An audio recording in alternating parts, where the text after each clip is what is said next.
Hello, Warlords. Welcome to Saga Thursday, the show all about the skirmish miniatures game from Studio Tomahawk. I'm your host, Rodge, and today we've got a special guest, the mighty Ducat, the legendary Ducat. So how's it going, man? Yep, not too bad, not too bad. Awesome. So you've been involved with Saga a long time. We were chatting Yep. before. You're not like an employee or anything, but you're just a big fan, and you've gone way back to the forum days of Oh, I'm Saga right back First to the very Edition. first book, yeah. My Uh, sins. do you remember how you got into Saga?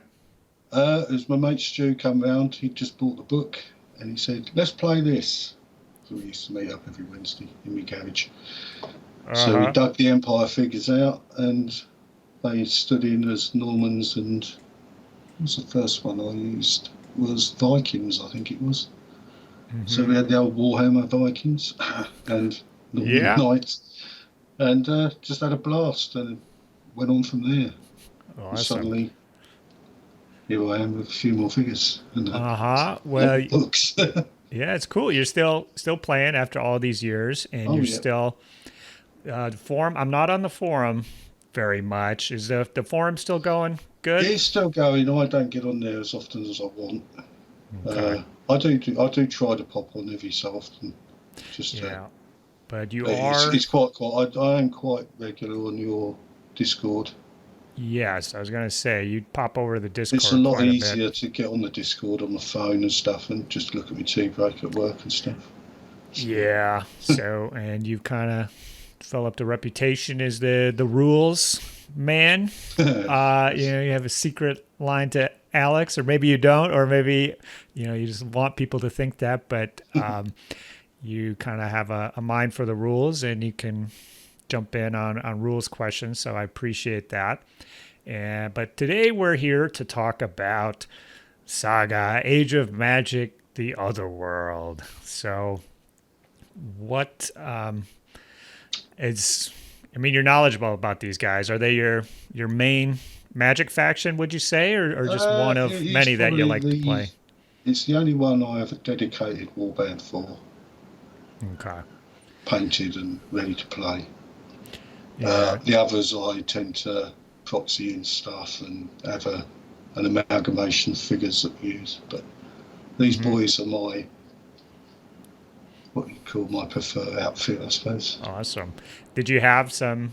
What figures are you using for? I use a lot of old Games Workshop stuff, so I've got what are they called, like corn demons Okay. on foot, and then I've got harpies. I got given a load of harpies, so I sourced a load more, and I've ended up with 12 of them, I think.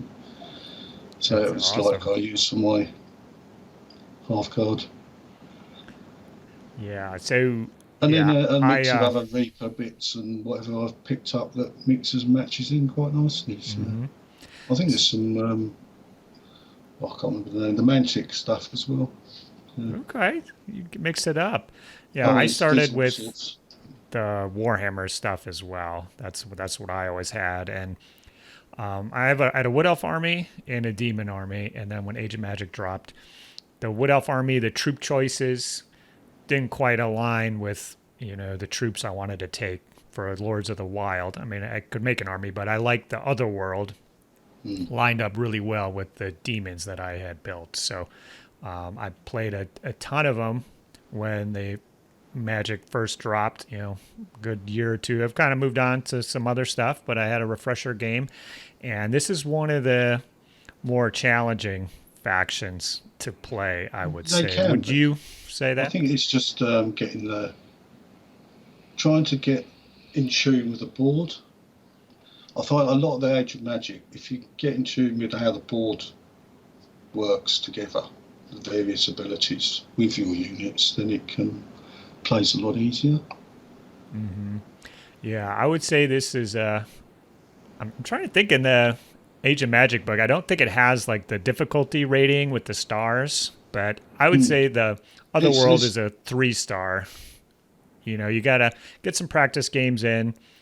It's a lot of maneuver stuff. You kind of have to be, have your Saga basics under your belt to be successful with Otherworld. But as far as power and stuff like that, I think they're as competitive as the other ones. And, we had our little events around here and I won, events with them. Now we had our tournament recently and the 3 bottom players were Otherworld though. And I know 2 of those were brand new guys to the faction, and I'm not sure about the third one, but I wanted to come back and give some Otherworld love out there, try to help out some folks, get through the initial pains, and you're the man to do it. I've seen you talk about the warband that you run, which is very different than the one that I run.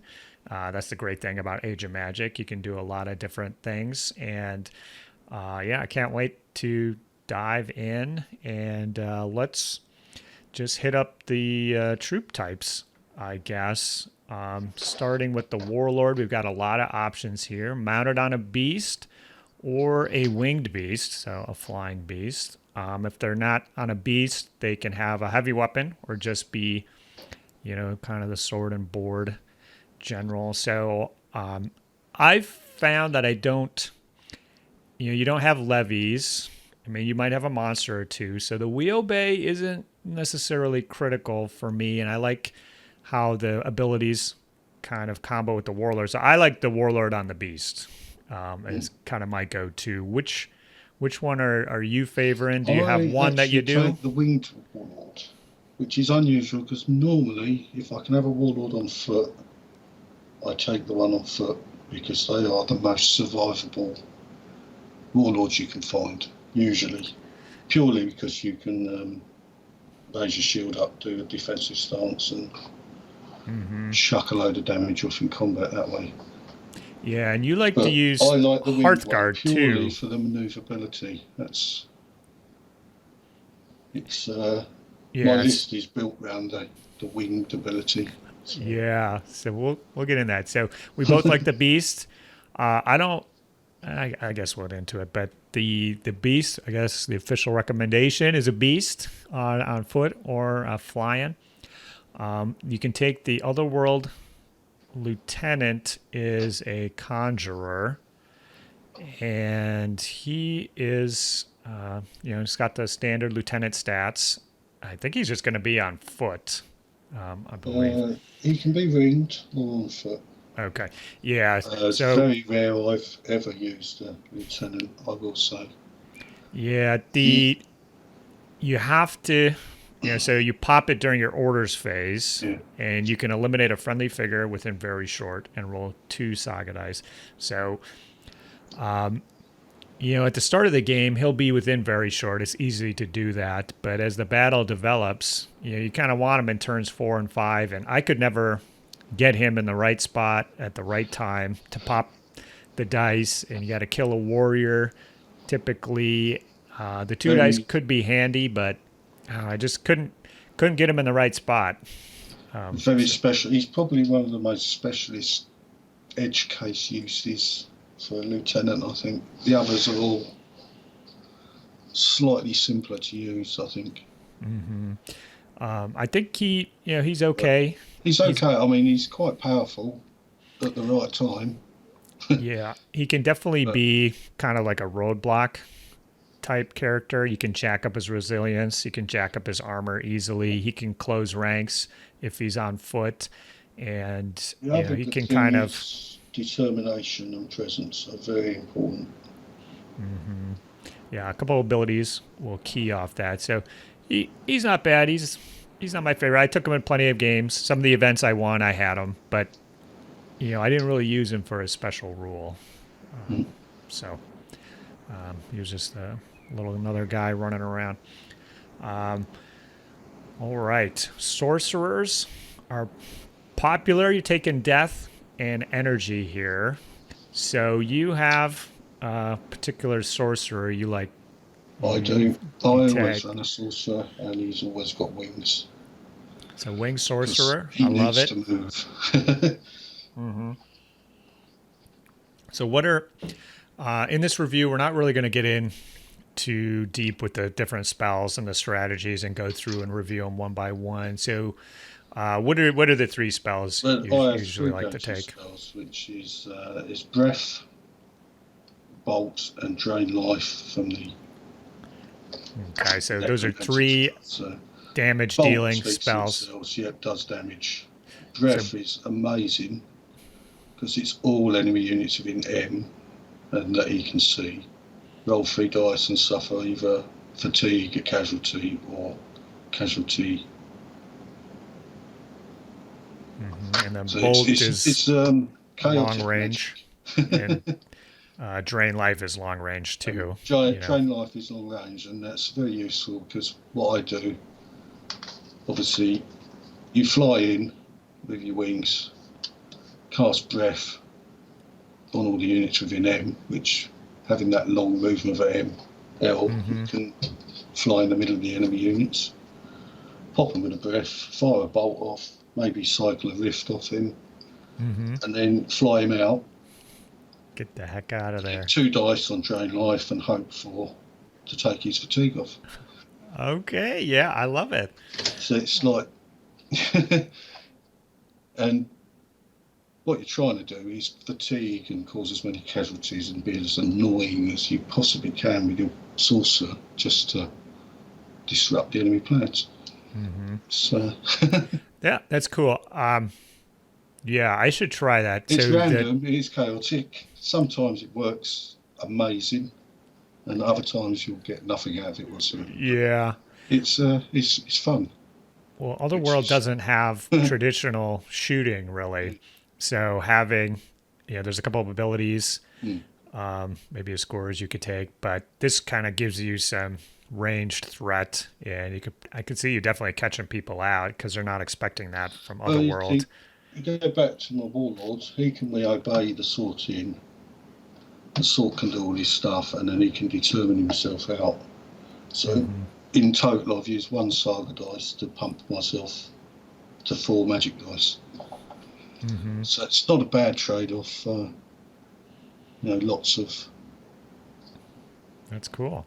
Lots of abilities. Well, I like to use the troops. My sorcerer are more of a support role with the Otherworld. So I take the eruptions, the flight spell. So I know your troop choices, that's not really going to be helpful, but I don't take as many flyers as you do. So and especially turning the behemoths into flyers is really nice. I love Drain Life. It's a great all-around spell. The 3rd spell, I've never really decided on in Otherworld what I liked for the 3rd spell. So sometimes I will take Mists, which can shut down shooting. If you know you're going to be playing against Great Kingdoms or Lords of the Wild, I don't like that you have to kind of get the middle result or the highest result for it to be effective. In my opinion, I don't like that about the Mist spell, so I never really settled on it. And I don't like Mists that much. Yeah, well, your build, if every, flyers become a target for shooting, but if everything's a target and you're in their face from turn 1, it's not as big a deal. They've got to make the choice what they shoot at. Yeah, so I like to hold back a little bit more and do surgical strikes. So I have a sorcerer that supports that. I could take it or leave it. I'm only taking 2 spells I like. Is that the magic is you can do what you want. So you're not forced to take sorcerer, but if you do, you can do what you like with him. You can build him to be an annoying pest like mine are, or you can sit back and just ease your way through the battle, and help other units out. And yeah, I agree. I think you can take a sorcerer if you want, and if you don't, it could be nice. So the Otherworld kind of rewards creatures, maybe monsters a little bit. You don't get levies, so you could be outnumbered substantially. And so if you drop the sorcerer, you can kind of even up the take another unit of warriors or something and kind of even the troop counts. I could see that. It's not like other factions that have some really, really good, really killer spells that like are kind of no brainers. With death and energy, they do good stuff, but they're not no brainers in my opinion. So, all right, we can take up to 3 monsters in Otherworld. None of them can be Titans, unfortunately. That would be nice. So behemoths or the scourges. I'm not. Do you take the scourges? I've never. I take the scourge. There's Okay. 2 reasons. Let's hear them. I'd never take a behemoth. One, flight. It flies, so it moves quick. 2, breath. The breath attack. Fantastic ability. And that also has synergy with one of the battle board abilities, Abyssal Breath. Because if you've noticed, a behemoth has a ranged attack score of 0. Yes. Whereas the scourge has one of 4. So he can use it, the behemoth can't. Ooh, okay, yeah, So I like that. It's a bonus, sometimes those 4 attack dice can tip something over the edge. Well, we'll get into that ability a little later, but I like that. With the Scourge, I always dislike how when they get fatigued up a little bit, they go down to like 6 or 7 or 8 attacks, and I'm like, that's not enough. And especially the way that I run, I can give the behemoth flight with my sorcerer, so that's really kicks me towards the behemoth. I do take a behemoth usually. So you take one scourge usually? Yeah, just the one normally, one scourge, that's it. It's just a nice guaranteed saga dice for a long time and chucks breath weapons out. Yeah. And he's a big target, so he will draw fire, but he's there to draw fire. Because if they're shooting at that, they're not shooting at my Sork, my Warlord, my Hearth Guard. Yeah, and they're so actually armor 4 for a flyer, which is pretty darn good. And resilience too is nothing to complain about. So. Yeah. Have you taken multiple monsters? I did take 3 behemoths in one game. I considered it, but I tend to find one's enough. Purely on the fact they're hard to activate. Yes. So, and invariably you want to rest it, so it can steal dice like a. Steals them like a boss. So I have taken 3 for fun, a fun game once, and it really freaked out my opponent. If you did that, I would recommend the Warlord on foot for the wheelbait to kind of prod him moving. So there's a lot of synergy on the board with monsters in particular. So you can definitely, 1 was good. I would always take 1 actually, and then 2 if you like. 3 is probably not the best, but could be fun. Some people might get freaked out by it, and you could have a lot of points still on the board at the end of the game. If they're all fatigued up, they're all alive. You could do a lot of damage and still have a lot of points saved up. So maybe you could do something with 3 if you practiced a bit. But I like a behemoth. You like a scourge. I think definitely one or the other is handy. The Otherworld can take 2 units of creatures, and so creatures can generally use every saga ability, and there's a couple, at least 1 specifically, that combos really well. I usually take 2 units of 2 creatures, and this actually reflects my model collection. I think the board does actually kind of reward you for taking creatures, or gives you some better options than other war bands. So I'll take 2 units of 2, usually quadrupeds, but I have a big collection, so I could swap them out for flyers, and I could swap them out for foot guys at a moment's notice. Do you rock the creatures? 1 unit of creatures, which is probably the unit that I would swap out if I felt like it. I take quadrupeds. Yeah. Purely for their long distance and the fact I can hide them behind a wood, a building, early doors, they can sit there, generate a dice, give me no troubles, and then late game they can get in at speed. Yeah. So that's what they're for me. Mm-hmm. It's Yeah. it's the 8 warriors, the equivalent of.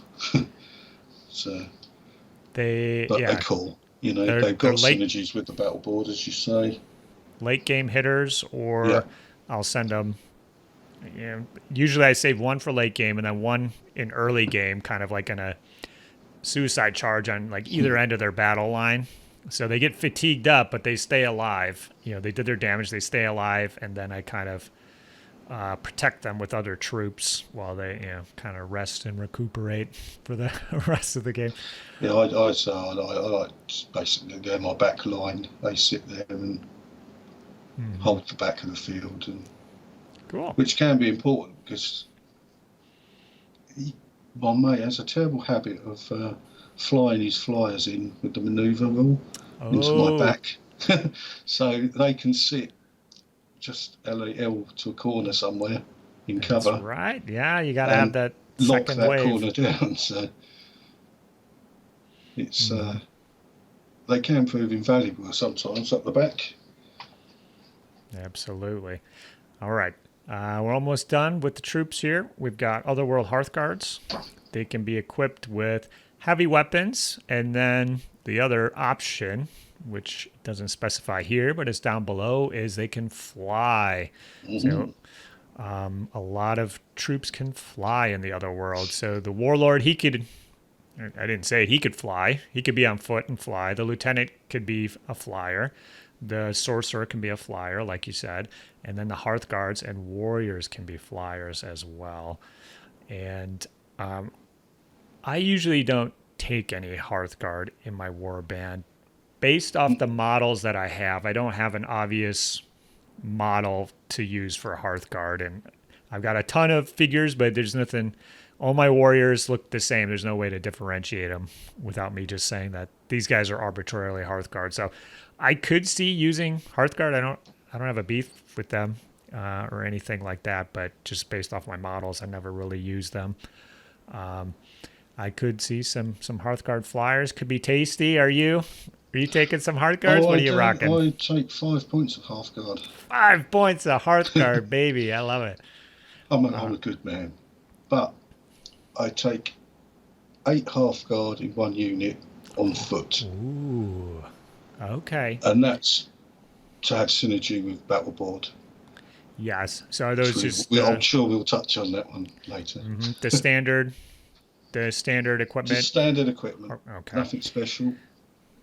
8-foot Hearth Guard. One big unit. 8-pack on foot. Loving it. And then I have 3 4-man units with wings who float about near my Warlord, my Sorcerer, and wherever they need to be, because they've got lovely maneuverability. That's awesome. Yeah, I should try that one day. One day I'm just going to call it.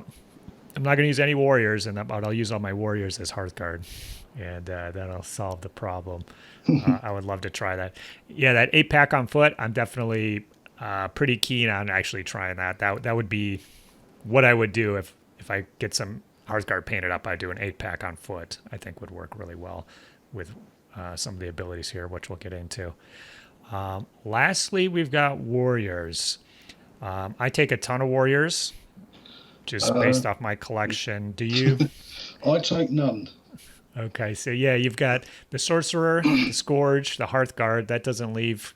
And the creature, there's nothing left in your typical build. I could trade out the creatures happily and take a hunter unit.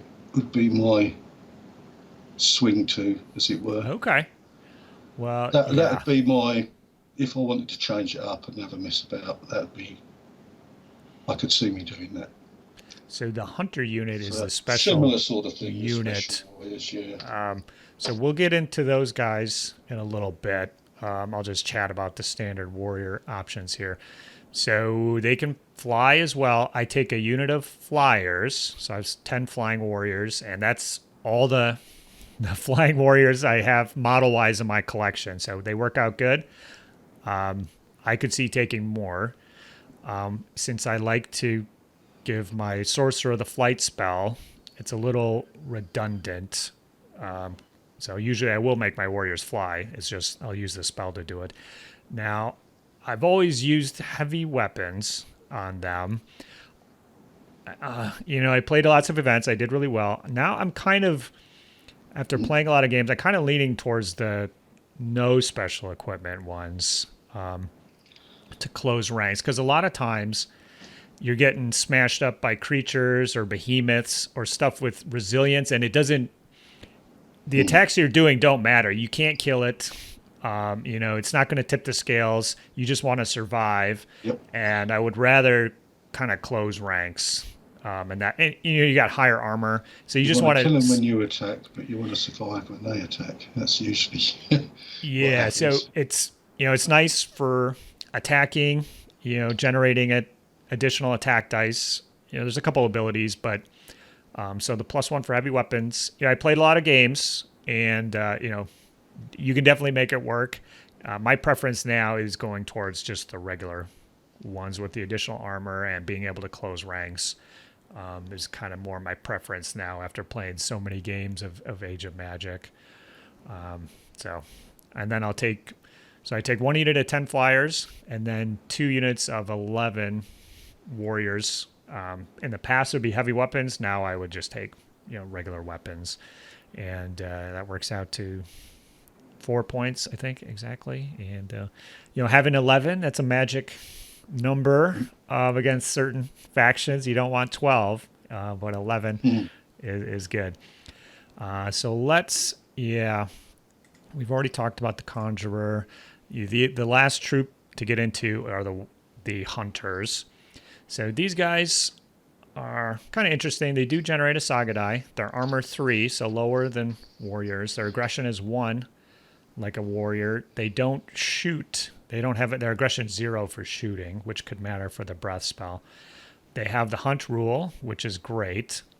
They have aggression 2 on the charge, and they can charge up to L rather than medium. So speed, a bucket of attacks. Unfortunately, they're primitive, so you cannot combo that with the some of these good abilities you have. So. And they got lower armor. They can't close ranks. So I have taken a unit. If you're going to take like a 4-pack just to generate a Saga die or something, the nice thing is yeah. What's your opinion? If you're only taking 1 unit of warriors, you can take hunters because of the Saga roundup halves rule. So it's that you're not forced to have 2 units of warriors to take hunters. That's one of them rules, things people might not realise, because it's a minimum half, and obviously half of 1 is 0.5, which rounds back up to 1. Okay. So if you're just having 1 unit of warrior figures, you can take hunters on their own. That's one of them weird. So what are you referring to specifically? When you take hunters, you can promote up to half your warband's warrior units. Oh, okay. Yeah, I didn't say talk about that even. So you can have up to half. So, is it your units or your models? Saga works, and you always round up your half. Obviously, up to half of 1 is 1. That's right. If you've only got 1 unit warriors, you can make them hunters. Which is, if you want to play about and try them out. Yeah. And you're not using lots of warriors, it's a way to do it. Yeah, I think you could definitely take a unit, small unit, medium-sized unit would be good. Just max out the 16 attacks on the charge. They're really efficient. You can't use Saga abilities on them, but they generate a ton of attack dice without anything, so you don't have to spend any extra dice. Dice efficiency is always king. So. Yeah, and they're going long on the charge, so you don't have to. It's not a double move, or I don't have to cast a spell on them to give them speed. The problem is the primitive. So I've sometimes use the unit. They've never Yeah. impressed me. They can get shot up really easy They're, for warriors. I don't tend to use them really, but Yep. they are something. If you fancy something for fun, it's one I would throw in. Or in a bigger pointage game, I could throw in just cap an extra point in something. Yep. I think it could be a late game kind of troop. They hang back once the enemy is exhausted, charge them in, take them down to 2s with their fatigues, and 16 attack dice hitting on 2s. That'll do some damage. All right. We'll just kind of hit on the sacred ground real quick. It's fine. What it does, it's impassable like every other sacred ground, but if an enemy is within short of the unstable portal, they take a casualty on a 6. So it's never, you can't rely on it to do anything, but if you plop it right down. Chaos, and it adds area denial, which is always good. So, some people, having a impassable piece of terrain can be really annoying in Saga, kind of depending what troops you're using. Now, if you're using flyers, it doesn't really hurt you that much, but it can slow down your opponent because he can just zip over it. And you can also stand about next to it, and if they want to charge you. Yeah, suck him in. Come on, kill my sorcerer. He's right here. Oh, you're going to get sucked into the portal. Yeah, it's fine. If you want to take it, you could. It's random. Take it. But random's fun. Yeah. It's always good to make people roll dice and wish for 6. Yeah, some of the other factions, I would definitely, if you could take their sacred ground, you would want to for sure. But this one, I don't know. Take it or leave it. It's fun. Fun if you want to use it. But don't feel obligated. Oh, all right. Wow. Well, so many options in Otherworld, Age of Magic. Really weird magic to them. Well, finally, we are getting to the meat and potatoes, the battle board abilities. And so we've got a foundation here of where we're coming from. I'll just kick it off here with Rift. This is a common die. You place a long ruler in contact with one of your figures with the presence special rule. Every other unit without the flight rule. So if they're flying, they'll be immune. But if you have a figure touching it, they'll take a casualty on a roll of 5 or more. This one, for me, is kind of tough. I think it's tough because it takes the Saga die. If you could just do it for free, that'd be nice. But a lot of times it's not going to do anything, especially at the start of the game. It's probably not going to do a lot. Towards the end of the game is when you really would like to do it to finish off those big monsters. They're exhausted. Creatures exhausted. Warlords exhausted. Monsters exhausted. Put the last hit on them. If you can do that, I think it's worth it. But at the end of the game, you don't have a lot of Saga die. You're only generating 3 or 4. So, do you do something that's can only work on a 5? You might spend 25% of your resources on it, and it doesn't do anything. What's your feeling on it? For me, it is the first dice I put down. Yeah. Oh, it's a first, baby. Okay. Well, it does.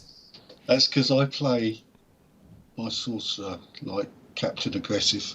Yeah. So and if you're my flying monsters. If you're coming in there, you can really set the angle. So I would say when my Sork flies in, he goes in the middle of the enemy units, or into as close as as many as you can get. And then you'll put in, hopefully, with breath. They're all going to take some fatigues or casualties. And then you rift across from him and put a few more out, hopefully hitting 2 or 3 units. Because you've positioned yourself to put the stick in the right place. And you've got your bolt, which again adds more potential fatigues or casualties. And then you've got your flying monster who can come in with his breath attack and add even more. So it's all about piling it on. That's what I do. It's the more you can make them Yeah. the more chance there are of them failing. Okay. And Yeah. I mean, I've killed, my Sork was flown in, and I think he killed 6 figures in one turn. I could definitely see that. So you talk about the chaos of going Yeah. in. So you have a lot of And rolls that are if like they roll 6s or badly, 5s, but if you're rolling enough dice, some of that's going to go through, and then in some games, it's going to go through every time on something, and like kill 3 Hearth Guard or something. So cool. Well, yeah, that works with your battle plan. It's if you've got the figures that can back it up by getting in there, then it's just phenomenal. Mm-hmm. And for 1 dice, if I can hit 3 units with it, that's potentially 3 casualties. Yes, that is preferable, lining up multiple units in early game. I mean, sometimes I will do it. I have more of a kind of a static battle line, I guess, or I'm kind of working one side of the battle line where you're kind of going in, causing chaos and zipping out of there. So, I like that. I'll have to consider that. All right. Well, we've got another. It's all about the synergies of your units to the board. That's partly why I built mine the way I do, because obviously I want my sorcerer to survive and I need my warlord to survive. So I've got 3 Hearth Guard units who flit about new for bodyguards, just in case, because they become big targets. So definitely, you've got to try and protect I always go for the sorcerer when I can. So, and because mine are all flying, everyone can shoot at them. So I have to dump as many targets in a target-rich environment so that they've got to choose who they're shooting at. Yes. And then can I save it and can I shuck the damage somewhere else and keep them going? Absolutely. All right. Well, you probably will like the next one here. Next one. Abyssal Breath. Yep. This is an activation. You can use any die you want. Activate a unit for a shooting attack with a range of medium, even if it has no ranged weapons. If you use a juicy rare, each attack die get a +1 bonus. So, a couple things before we go in. So the Behemoth, he's got 0 for his breath. You can't use it on him. Yep. The creature, you can use it on the creatures. They're just a 1 each, so it's not going to be a good bang for your buck on the creatures. But sometimes 1 attack dice is a good thing, though, because I have done it. Yeah, get a fatigue on a warlord or something, and it's so annoying. But it's kind of like the same thing as Rift, where if I will use it when it's going to kill them. They're exhausted, and sometimes the Rift will do it, but the Abyssal Breath, if you got 2 creatures, that's 2 breath weapon, you're not engaging. And if you got a rare on there, that can do it. So, this is a good one. We're going to talk about the portal later, but this is the one thing to remember follow-up. Is you will get a fatigue if you've moved before it. Yes, so that's key. You think of breath, and, the Scourge's breath doesn't give you a fatigue. So you might think that, but that's the big one there. So if you move into range and shoot, it's not like javelins or the breath. You're still going to get the fatigue. And using that rare is good. If I roll a lot of rares, it's going on here. Sometimes if I don't roll too many rares, it's still going on here. I like to combo it with the big. Typically, I've used it with big warrior units. Get the 6 dice.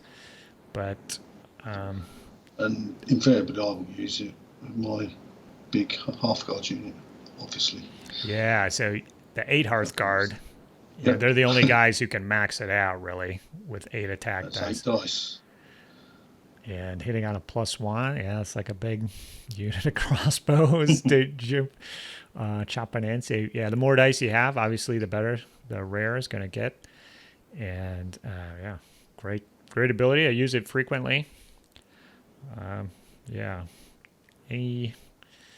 Anything else you want to say about this one? I mostly use it in combo with another power that we'll come to later. Okay, yep. The portal, I'm thinking. We'll talk about Portal's the one, portal. yeah. Okay. That is mostly when it'll get used by me, but it is just great for chucking an extra load of attack dice off most of my. You think the Warlord gives 4 dice, the what they call the Scourge has 4 dice from it. Mm-hmm.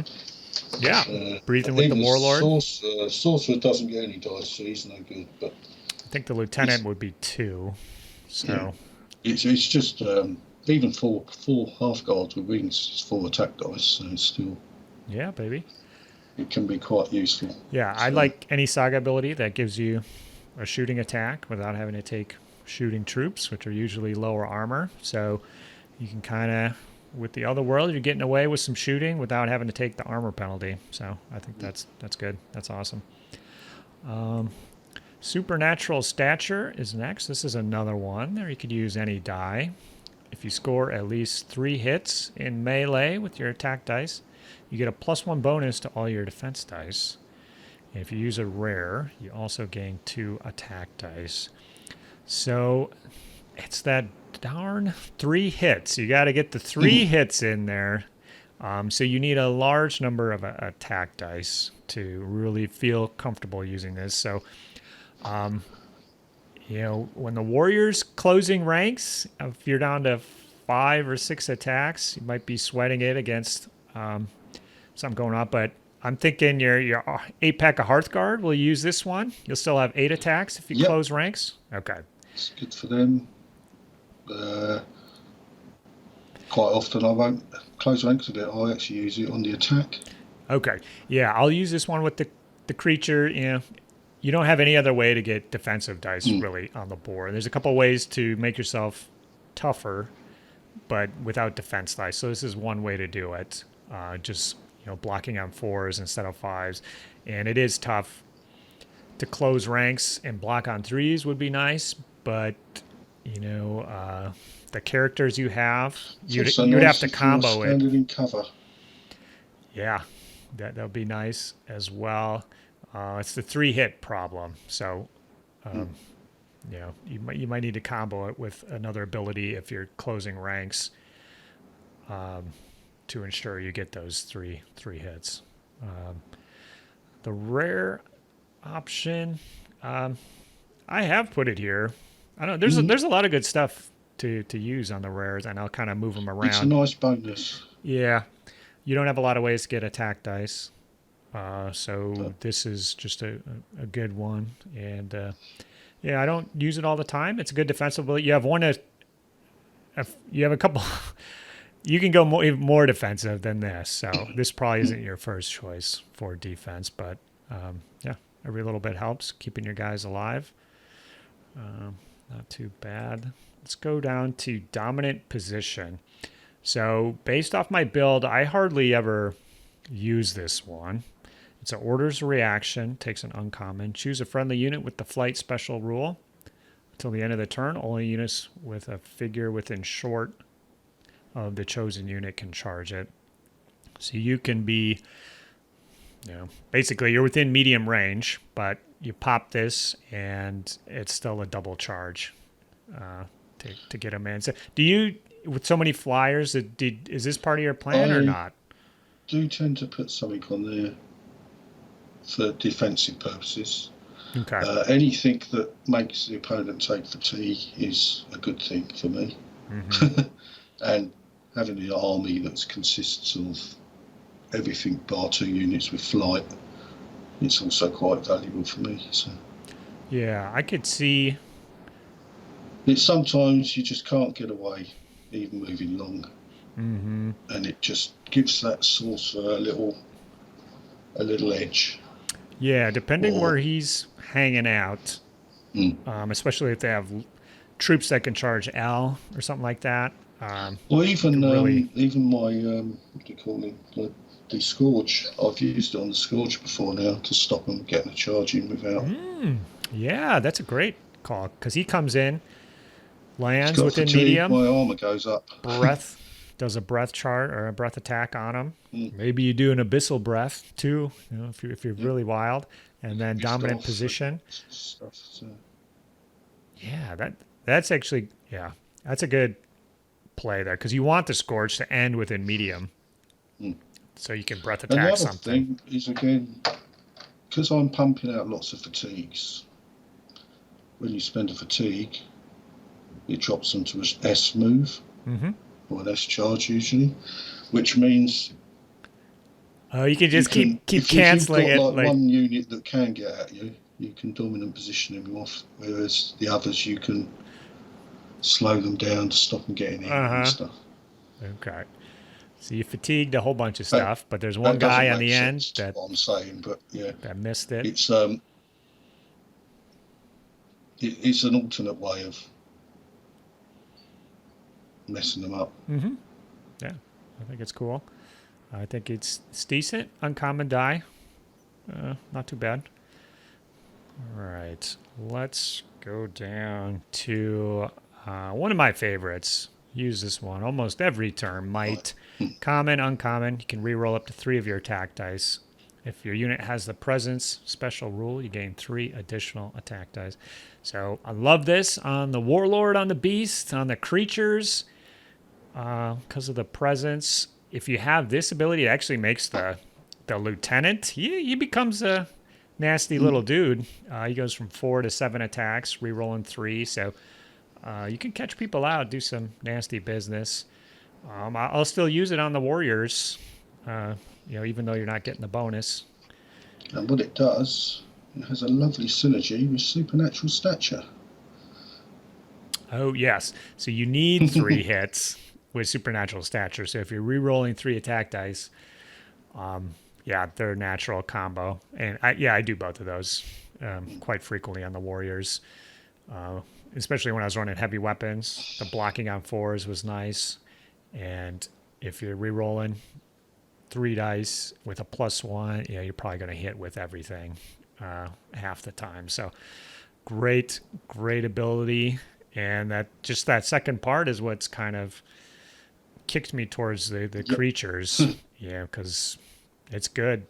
The little 2 packs go from 10 to 13 attacks, re-rolling 3 hits.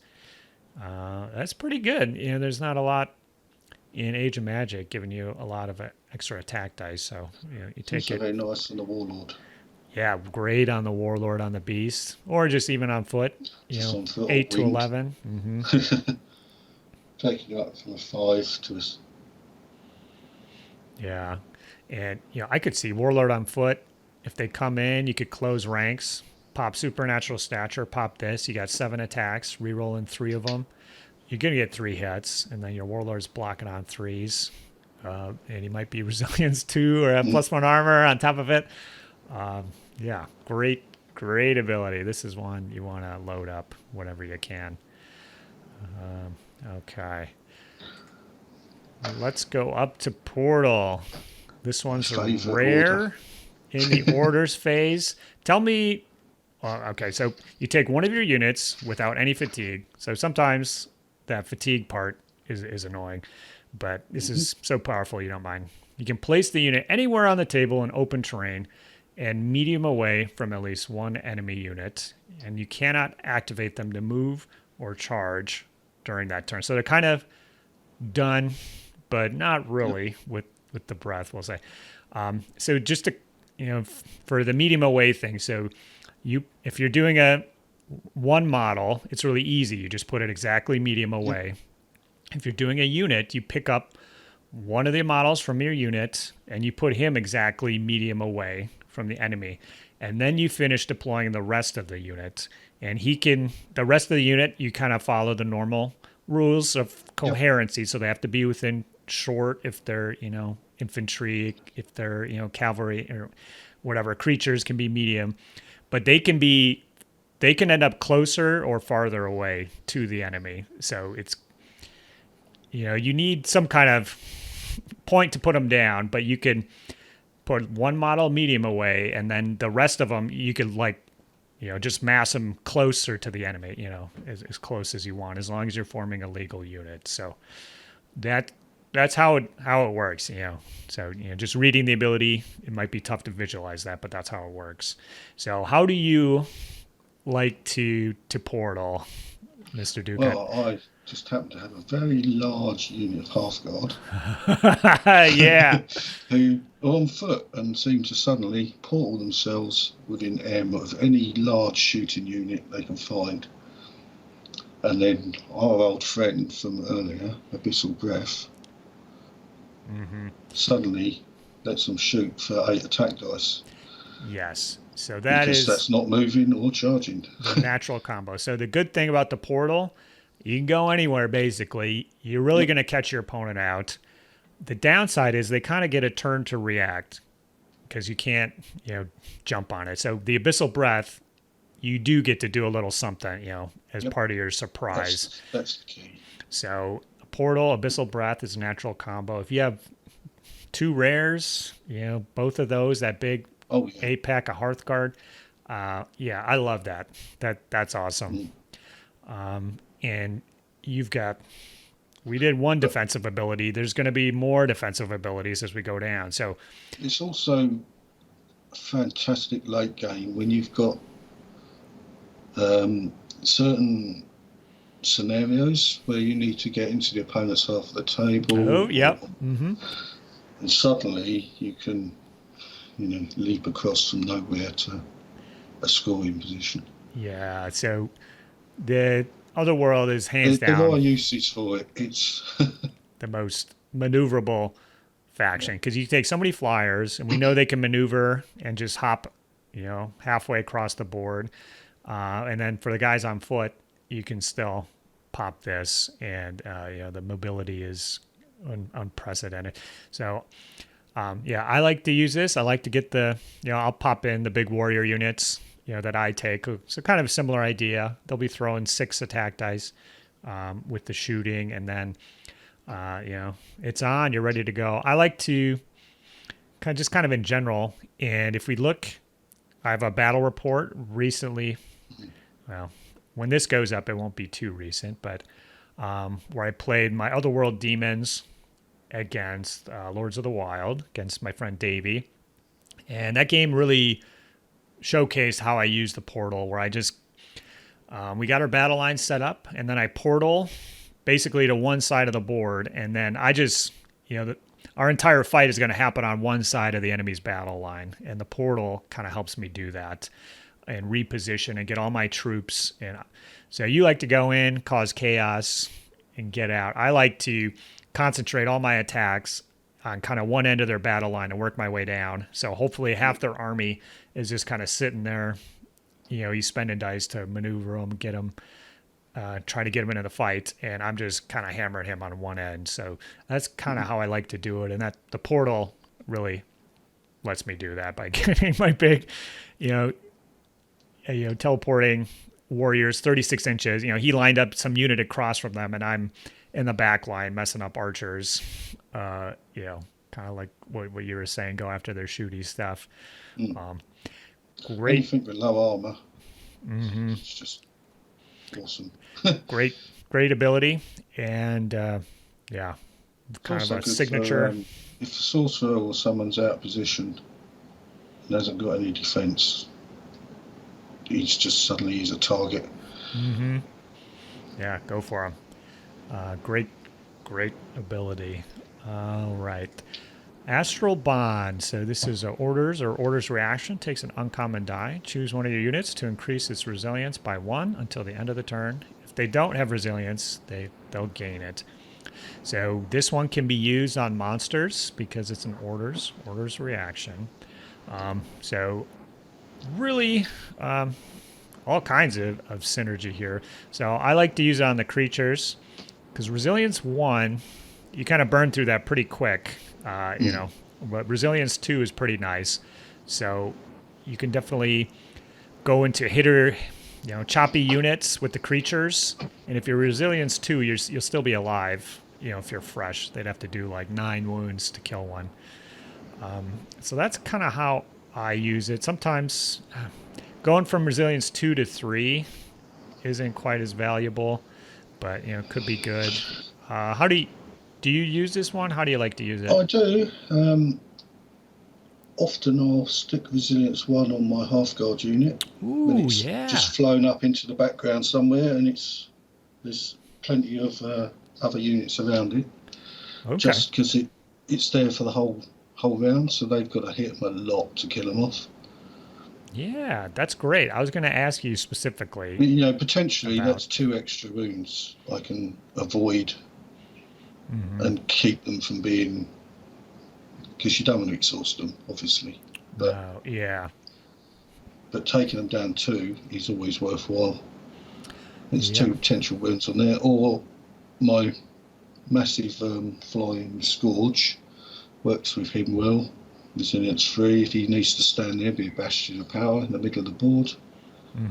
It can just, obviously, if there's multiple units shooting at him or hitting him, then that's the best way to take your monsters down, hit them multiple times. Because obviously, so that's why there's only so many. 2 to whereas 3. one big hit doesn't work so well because you can resist them. But it's also good on the Warlords. Yeah. I've used it often on attack. People don't think about it as for an attack thing, but something like your Warlord going in a big charge late game, you don't want him to die, but you want to kill something with. Combine that with supernatural stature and might on a Warlord, you've got a bit of a monstrous beast going in. Yeah. Yeah, you are right. You know, so when I pop this, usually it's on my turn. I'm dictating the engagement, so I know that the additional resilience is going to matter. So yeah, you're right. It's a Warlord on a beast, resilience 3. It's pretty much, you know, if you combo some stuff, he's armor 5, he could be 6. It kind of guarantees you're only going to take like 1 fatigue from getting hit, basically. You know, they have to do 4 wounds to put 1 fatigue on him. So, you know, there's units, you know, you're going to take, you know, if you go into 8 Hearth Guard or something, you're going to take a few hits, you know, no matter how you jack it up. So having this, you know, you kind of guarantees you'll take 1 from a wound maybe, and then 1 from the fight. And then you know, you could do it again or get the heck out of there or do something else. So this is a great one too. If you're portaling in. So situationally it can be phenomenal. And then other times it's good, but it's not groundbreaking. Yeah. Sometimes I use it, sometimes I don't. I like it on the creatures. So, all right. Next up, we had the portal. I don't know which is the signature ability, the portal or the doppelgangers? Well, the doppelgangers doesn't get played much. You don't like doppelgangers, huh? Oh no, the dice go on it, but it doesn't get played much. Oh yeah, because your opponent, this ability, there's no Age of Magic is it's pretty darn balanced. You don't get a lot of attack or dice. You're not too much, you know. We have so much variation in the troops that the battle boards, you know, are kind of watered down a little bit, some people might say, compared to historical. But this thing is crazy. This is a extremely powerful ability. 2 uncommon dice, very fair price, not going to complain. Your opponent replaces all their attack dice with defense dice. So, you know, there can be some importance with the sequence here, and you can convert them all to defense dice, and then they sneak in a couple extra attack after the fact with some other abilities. But essentially, this makes you invulnerable for 1 combat. You probably won't hurt them, but I've seen it enough times where, you know, they roll 15 defense dice, and weird, I still did 3 wounds to you even after all that. So, yeah. This one is great. It forces your opponent to plan multiple combats if they want to try to take something out. So they're spending Saga dice, they're fatiguing themselves up, and you know the kind of way that I do it. Like I said, I'm concentrating on one end of the battle. So ideally, I only want to leave like 1 unit vulnerable at a time. And with doppelgangers up, they'll have difficulty getting other units close to do the multiple charges. So just a great ability. And I think it would be great with that 8-pack of Hearth Guard. You know, there's no surprises. You kind of, know it's there and they have to deal with it. It's one of those abilities you want to make. You want the biggest dice you can on it, just so they can see that you've got it. Because anything that messes with their game plan. So it's good, but Also, on the other hand, I've used this on attack a few times. How do you use it on attack? Tell me about When that. you want somebody to have fatigue, Oh, and you okay. don't want to lose Yeah, your fitness, sometimes I if hear you've you. got one half guard sitting about, charge him in, bang doppelgangers out, he doesn't get hit back. Okay. Yeah, I could see that. And then The monster. he falls back, they've got fatigue on their warlord or their monster or their, which they don't want when I'm then coming around with Rift and everything else to add all the extra damage in. Mm-hmm.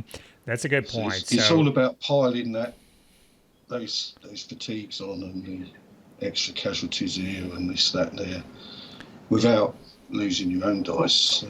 If the big enemy unit of creatures or monster is at 3 fatigue, and despite your best efforts, the rift and the breath and the bolt and everything else, just kept rolling 1s and 2s to put that last fatigue on there. The doppelgangers will do in a pinch to put the 4th and final fatigue on. Then they're exhausted. It's a little safer engaging those big guys when they're at a -1 to hit. Great ability. If you load up the board for defense, you can do some crazy stuff because you have doppelgangers will just nullify something. You can do supernatural stature, flood of power. You can have a unit, take 2 or 3 combats and have nothing happen to it with the Otherworld board here. And doppelgangers, such a good one. They gotta play the game. They don't use their saga abilities, and then you don't pop it. And then they use it one, and then you pop. It's kind of a mind game. When is the doppelgangers going to get popped? Lovely ability. I'm also always loading up 2 uncommon die there at the beginning of the game and let her rip. That's it. If it's sat there, it can frustrate them for multiple turns. Yeah. Just by being on the board.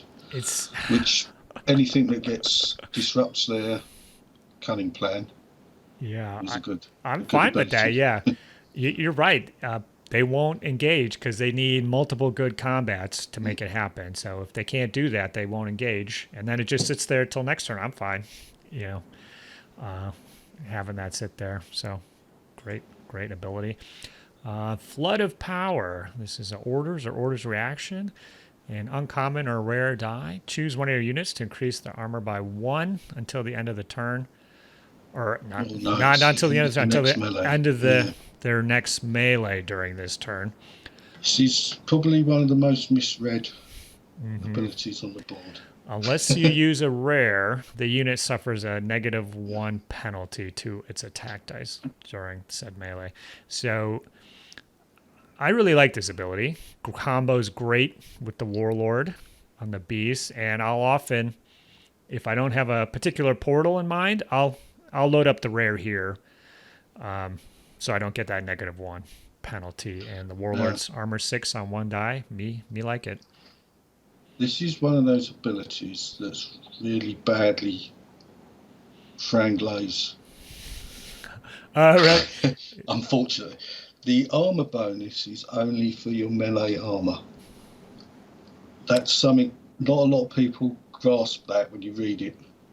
Choose one of your units to increase the armor by +1 until the end of their next melee. Yeah, and if you go into the actual... because actually that's not how I've... You read the actual description on page 80, 81. Flood of Power, and it says it's quite similar, blah blah blah. Increases their armor by +1 during its next melee of the turn. Okay, so that's a key point. And it is only for the melee. It's written. It is correct, yes, but it's a horrible English writing of it on the actual battle board. So it looks like I've been playing this one wrong, actually, because I was saying to give you armor 6 against shooting until they engage them. It took me a couple of games to read through it and think, hang on, I'm doing this wrong. So it does catch you out. It's one of them. Yeah, that is quite It's clear on one I want page to pick up for the 81. next Yeah. FAQ just to make sure it's all clear. Okay. So it It doesn't just needs a provide nice little clarification to any. say what it means is. It is what it is in the actual book. Mm-hmm. Yeah, it's clear in the book. I Yeah. guess I've never had cause to go into the book and No, read that. it's one of them. When you actually read it, and it says it's the same. Increase your armor by +1 until the end of their next melee. Mm-hmm. Unfortunately, Yeah. it can be slightly misread. So it doesn't That protect you against shooting. but it doesn't. No, And it's still good. Yeah. Don't get me wrong. When you've got a unit of 8 half guards standing right in front of the enemy army.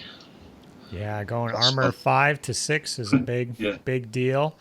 I liked it on the Warlord because he's armor 5, and he's like the only unit I have that's armor 5 that I take. But you've got the Hearth Guard there. Everybody's a 5 going to a 6. It also works very good. nicely on monsters and creatures. And Yes, take your behemoth from 4 to 5. Yeah, that's not too shabby. I have used it on the creatures from time to time. The warriors 3 to 4. I mean, it's just good. It's a good ability. Use it on your turn, or on the enemy's turn. They can kind of dictate it a little bit more because they could I send don't in use it often, something. purely for the -1 penalty. But sometimes it's a good use for a flag. Yeah. Or a standard or banner or whatever. Actually, I only use it with the rare. I wouldn't use it without it. So I've used it without, but because it is that +1 armor can be very useful. Mm-hmm. And when you've got small units, it can be even better because obviously the penalty of having a -1 on 2 attack dice is insignificant. Yes. Compared to the +1 armor. So, I've got 1 half guard and you're going to try and hit him on a 6. Yeah, if he close ranks or, one guy closing ranks, going to Arbor 6, block it on 4s, it could be pretty, the -1 doesn't matter in that situation, like you said. So, okay, yeah, that's a good use case. All right, the last one we have here, order of my stuff got messed up here for some reason, is Possession. 2 common dice, melee heroes only. Unit gains 2 attack dice and increases armor by 1. I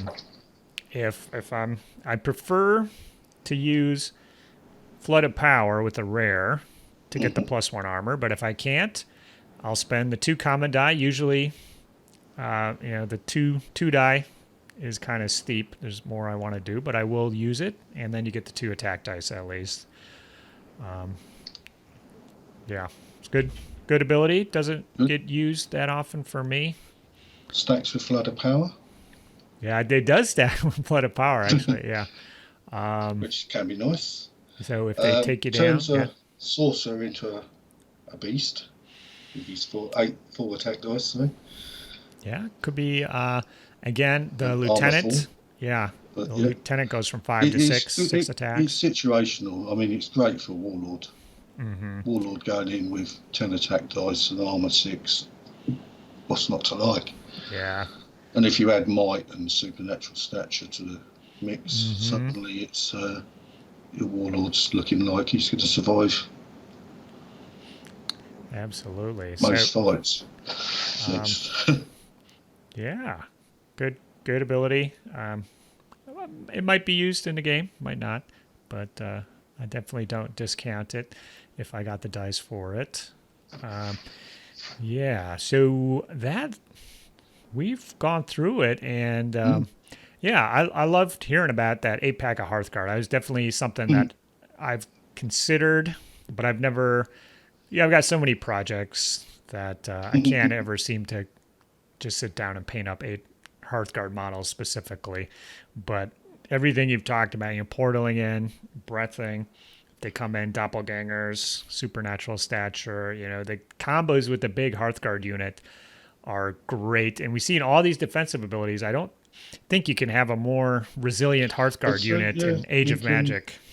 the nice thing is, all of those defensive abilities can be used when you're attacking. People forget that. You can turn an attacking unit into a surviving attacking unit, which is suddenly becomes a whole different application sort of thing. Absolutely. So, which is what a lot of my little 4-man Hearth Guard units suddenly become quite dangerous. Yeah, because they can long charge with the flight. There's still 8 attack dice, and for two they do their damage, 2 and dice might and supernatural stature. Suddenly you're rocking it. All right. Well, yeah. So how do the battles usually go? You go in, you cause some chaos with the sorcerer each turn. Try and dump as much fatigues and casualties, and try and put as many targets. It's a target-rich environment, so that they've got to fight and work out what they want to fight, where. It's it's quite demonic, really. Yeah. So that's great. I think we both, and I think the play style of Otherworld is kind of just overwhelm your opponent with maneuverability. I try to pick on the weaker units first, because obviously the quicker you can take Saga dice off the enemy, the better it is. You know, it's all very well having a big super unit, but if you haven't got any Saga dice to activate it, So with your maneuverability and spells, you can kind of go in, cause chaos, and you can strike anywhere. That's it, and then flee away ranges and leave them fatigued, so they can't get to me, as it were. Absolutely. It's all about that disruption.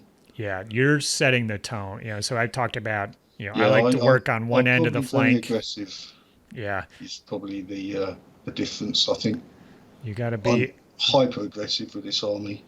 Aggression. But you have to be, because if I stand back, I'll get shot to pieces. Yes. It's game over very quick. So I have to swamp the enemy. You have to set the tone. As many targets as possible. Set the tone with the demons. Make them react to you. Is how you win. Some of these abilities, they kind of nudge things one way or the other. Some boards, just throw buckets of dice. So the Otherworld aren't like that. They're not throwing buckets of dice necessarily that they've gained from their Saga abilities. They're coming in, striking the weaker units, getting away, dictating the battle, and that's how they'll win. And I have a lot of fun playing the Otherworld. They're always a slugfest, just trading punches back and forth until they go down is usually how my games end up going. So, yeah, hopefully that was helpful to all the newbies out there trying to learn the Otherworld. I think they're fun and they're rewarding when you do win, because it's often not necessarily brute force, but trickery, that guile and shenanigans. If you can make the opponent sweat, you've had a good game. That's always my motto in Saga. If I can make them sit back and think, what am I going to do? Then I know I've had a good game. Absolutely. So, all right. Well, we're not going to get into the legendary war bands or the legendary units that we could spend another half an hour or 40 minutes talking about those. I don't have much experience. Doesn't sound like you had much experience. No, it's not something we use much of, the legendary. We don't tend to, because they're one of them optional things, and we go for the balance. It's invariably events and stuff don't use them. So, and maybe in a follow-up video sometime. There's definitely with the spells. There's more different combos and things we could get into, but again, we could spend another 20 minutes talking about the possibilities of different spells, and the combos and everything else. Probably do an hour on the different combos. Yeah, so with these Age of Magic, I'm kind of leaving an optional second part out in the future in case I want to tackle that, but I think this will give you the fundamentals, give you the basics. We've described our approaches, so you can depending on your model collection or how you want to do it, give either one a try. Your flying, I don't know, flying circus there sounds pretty fun to me. Yeah, if I just drop the warriors and just use them as Hearth Guard, there won't be any confusion. And then I'll get in. I can take my big units. I'll have some flyers. I think that could be a lot of fun. I'll have to give that a try. But I thank you, Mighty Ducat, for coming on, sharing your knowledge here, and I appreciate you on the Discord, jumping in, answering questions, and being a resource for the community. I think that's really cool. And yeah, I think we'll call it here. If everyone can have as much fun as me playing Saga, I've succeeded. Yeah, absolutely. Now, I would be curious for folks listening in who play Otherworld, what builds do you like? There's so much variation with Age of Magic. I don't think there's one particular secret sauce, especially with the Otherworld. I think you have a lot of variation. So tell us how you like to run them. If we got it wrong on any of these abilities, or you use them differently, or there is some wicked combo we missed, I would love to hear it in the comments. So go ahead and post that below. And I just want to thank all the Patreon patrons once again. Terry, Patrick, Sean, Mitchell, Kevin are the big guys, but you can see here we got a whole list of folks who made this video happen. And if you want to join the Heathen Army, check that out below. Otherwise, get on the Discord here with Mr. Ducat and myself and join the conversation. We've had a lot of fun. And yeah, that's it for this time. I'll check you guys later. Bye-bye. Saga! If you'd like to see more Saga content, consider joining the Heathen Army over on Patreon, or popping on down to the Saga Thursday Discord server. Links below. Thanks, guys.